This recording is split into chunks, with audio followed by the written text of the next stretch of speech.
क्या आपने कभी सोचा है कि एक छोटा सा रोजमर्रा का काम भी कभी कभी जिंदगी में ऐसी हलचल मचा देता है कि सब कुछ बदल जाता है।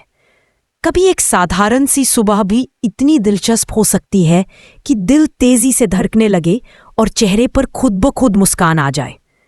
अगर आप भी ऐसी दिलचस्प कहानी सुनना चाहते हैं तो बस अभी इस चैनल को सब्सक्राइब कर लीजिए ताकि आपको हर बार ऐसी रोमांचक कहानियां मिलती रहें। वीडियो को आगे देखते रहिए और अगर कहानी अच्छी लगे तो लाइक और शेयर करना मत भूलिए। इससे हमें और आपका साथ मजबूत होता है। सुबह के ठीक 9:30 बजे निकलना था और घर में माहौल थोड़ा उलझन भरा था। देव तेजी से उठकर बोला, 9:30 बजे मुझे निकलना होगा। इस पानी में कैसे नहाऊंगा, वो भी शावर के बिना।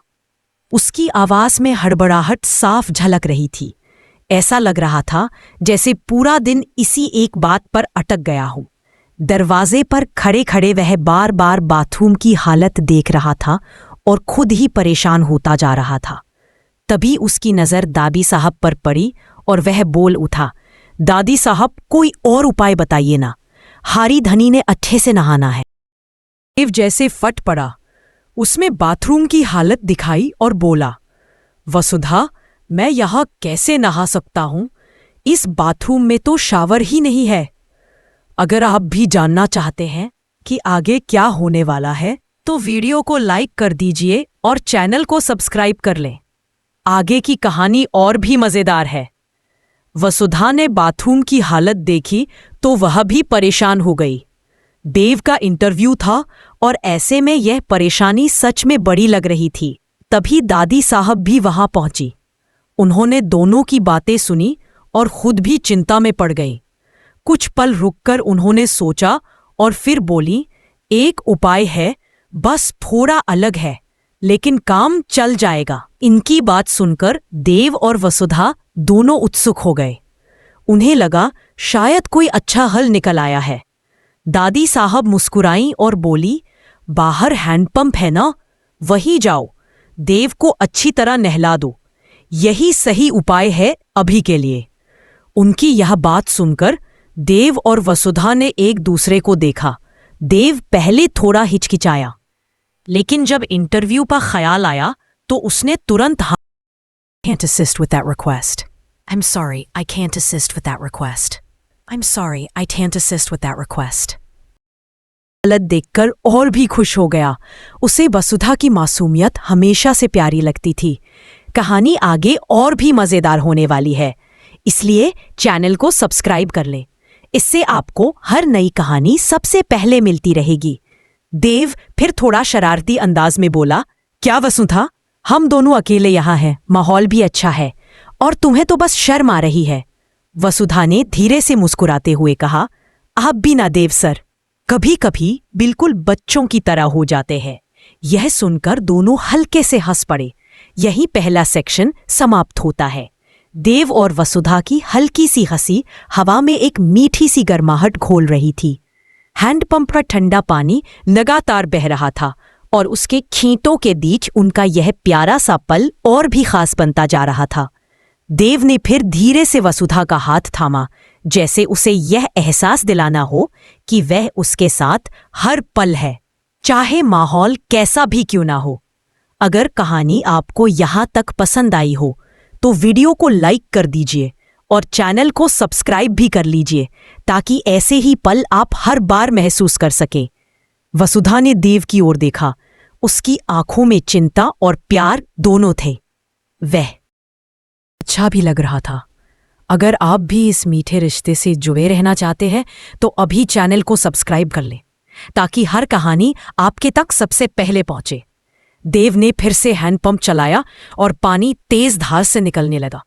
ठंडे पानी की बौछारें उसके शरीर पर पड़ रही थी, पर वह अब उतना परेशान नहीं था। शायद वसुधा की मौजूदगी ने उसकी सारी बेचैनी खत्म कर दी थी। वसुधा ने फिर से उसके कंधों पर साबुन लगाना शुरू किया और देव उसकी तरफ हल्की मुस्कान से देखता रहा। वसुधा की उंगलियों का स्पर्श देव के चेहरे पर एक अलग ही चमक ला रहा था। तभी पीछे से दादी साहब की आवाज सुनाई दी, अरे अरे जल्दी करो तुम दोनों, देव को देर हो जाएगी। उनकी आवाज में हुक्म भी था और प्यार भी। देव और वसुधा एकदम चौंक गए और तुरंत थोड़ा दूर हो गए। वसुधा ने जल्दी से कहा, जी दादी साहब, अभी कर रहे हैं। दादी साहब थोड़ा मुस्कुराई और बोली, प्यार व्यार सब ठीक है, पर पहले काम, समझे? यह सुनकर दोनों हंसी रोक नहीं पाए। अगर आप दादी साहब की यह क्यूट सी टोक सुनकर मुस्कुरा उठे हो तो वीडियो को लाइक करें और चैनल को सब्सक्राइब जरूर करें। आपका एक डॉट। देव और वसुधा की ये प्यारी केमिस्ट्री देखकर खुश हो रहे हैं तो चैनल को सब्सक्राइब जरूर कर लीजिए। इससे हमें ऐसी और कहानियां बनाने की प्रेरणा मिलती है। कुछ देर बाद देव ने नहाना पूरा किया। वसुधा ने उसके हाथ में तौलिया थमाया और बोली, अब जाइए, जल्दी से तैयार हो जाइए, मैं नाश्ता लगा देती हूं। देव ने तौलिया लेते हुए धीरे से उसका हाथ छू लिया और बोला, वसुधा, तुम्हारी वजह से ही मेरा दिन अच्छा शुरू होता है। वसुधा एक पल के लिए उसकी आंखों में खो गई, फिर बोली, चलिए, अभी तारीफों का समय नहीं है। दोनों मुस्कुराए और देव घर की तरफ चला गया। वसुधा भी उसके पीछे पीछे चल दी और रसोई में जाकर नाश्ता बनाने लगी। वह देव के चेहरे की मुस्कान के बारे में सोचती रही। उसे महसूस हुआ कि देव के लिए उसका प्यार हर दिन बढ़ता जा रहा है। वह सोचने लगी, क्या मैं उसके लिए सही कर पा रही हूं? क्या मैं उसे खुश रख पा रही हूं? उसके मन में कई सवाल थे, लेकिन दिल में एक ही जवाब, देव ही उसकी दुनिया है। अगर आपको भी वसुधा की ये मासूम सोच अच्छी लग रही हो तो वीडियो को लाइक कर दें और चैनल को सब्सक्राइब कर लें। देव कपड़े पहन जल्दी से खत्म किया और अपने बैग में इंटरव्यू के पेपर्स रखे। वसुधा ने उसके कोट का कॉलर ठीक किया और बोली, सब ठीक है, बस जैसा हमेशा करते हैं वैसे ही आत्मविश्वास से बात कीजिएगा। देव ने कहा, और अगर मैं घबरा जाऊं तो? वसुधा ने मुस्कुराते हुए उसका हाथ दबाया और बोली, तो याद कीजिएगा कि मैं आपके साथ हूं हमेशा। अगर इस सीन ने आपके दिल को गर्म कर दिया हो तो चैनल को सब्सक्राइब कर लीजिए। आपका साथ हमारे लिए बहुत कीमती है। देव ने घर के दरवाजे की तरफ बढ़ते हुए पीछे मुड़कर कहा, वापस आकर तुम्हें बताऊंगा कि कैसा गया। वसुधा ने कहा, और मैं दादी साहब को बताऊंगी कि आपका नहाना कैसे हुआ। देव ने हंसते हुए कहा, बस वह हिस्सा मत बताना जहां तुमने। कहकर वह रुक गया। वसुधा ने मुस्कुराकर कहा, सब पता है मुझे क्या कहना चाहिए और क्या नहीं। उनकी इस बातचीत में भी एक अनकही मिठास थी जो उनके रिश्ते को और गहरा बना रही थी। देव घर से निकल गया और वसुधा दरवाजे पर खड़ी उसे जाते हुए देखती रही। उसकी आंखों में दुआएं थीं और चेहरे पर प्यार। वह मन ही मन बोली, भगवान करे देव सर का इंटरव्यू बहुत अच्छा जाए। अच्छा भी लग रहा था। अगर आप भी इस मीठे रिश्ते से जुड़े रहना चाहते हैं तो अभी चैनल को सब्सक्राइब कर लें ताकि हर कहानी आपके तक सबसे पहले पहुंचे। देव ने फिर से हैंडपंप चलाया और पानी तेज धार से निकलने लगा। ठंडे पानी की बौछारें उसके शरीर पर पड़ रही थी, पर वह अब उतना परेशान नहीं था। शायद वसुधा की मौजूदगी ने उसकी सारी बेचैनी खत्म कर दी थी। वसुधा ने फिर से उसके कंधों पर साबुन लगाना शुरू किया और देव उसकी तरफ हल्की मुस्कान से देखता रहा। वसुधा की उंगलियों का स्पर्श देव के चेहरे पर एक अलग ही चमक ला रहा था। तभी पीछे से दादी साहब की आवाज सुनाई दी, अरे अरे, जल्दी करो तुम दोनों, देव को देर हो जाएगी। उनकी आवाज में हुक्म भी था और प्यार भी। देव और वसुधा एकदम चौंक गए और तुरंत थोड़ा दूर हो गए। वसुधा ने जल्दी से कहा, जी दादी साहब, अभी कर रहे हैं। दादी साहब थोड़ा मुस्कुराई और बोली, प्यार व्यार सब ठीक है, पर पहले काम, समझे? यह सुनकर दोनों हंसी रोक नहीं पाए।